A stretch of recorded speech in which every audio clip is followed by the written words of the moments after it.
ఈ దేశం మాది, ఈ దేశం హిందువులది.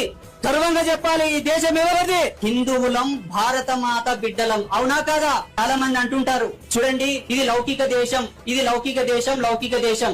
ఇది లౌకిక దేశం కాదు, కాదు, కాదు. ఎవడన్నా అడిగితే చెప్పండి ఇది లౌకిక దేశం కాదు. ఎప్పుడైందిరా ఇది లౌకిక దేశం? ఈ దేశంలో ప్రవహించేటటువంటి 300 నదులకు మా పేర్లున్నాయి. ఈ దేశంలో ఏ ఆర్కియలాజికల్ డిపార్ట్మెంట్ వాడని వచ్చి సర్వే చేసుకోమా, 5000 సంవత్సరాల ఆయుష్ను కూడి ఉంది. అప్పుడు ఎక్కడుందిరా ఈ దేశంలో లౌకికవాదం అని అడగాలి. ఎప్పుడుందిరా అప్పుడు లౌకికవాదం అని అడగాలి? పర్వతాలకు మా పేర్లున్నాయి, ఎన్నో కట్టడాలకు మా పేర్లున్నాయి. ఇక్కడ సహజ సిద్ధంగా ప్రకృతి ధర్మానికి ప్రతిరూపంగా ప్రవేశించేటటువంటి నదులకు, సముద్రాలకు, పర్వతాలకు, అడవులకు అన్నిటికీ ఆ పేర్లున్నాయి. ఒక్కొక్క దాని పేరును విశ్లేషణ చేస్తే లక్షల సంవత్సరాల పూర్వం ఆ పేర్లు పెట్టారు.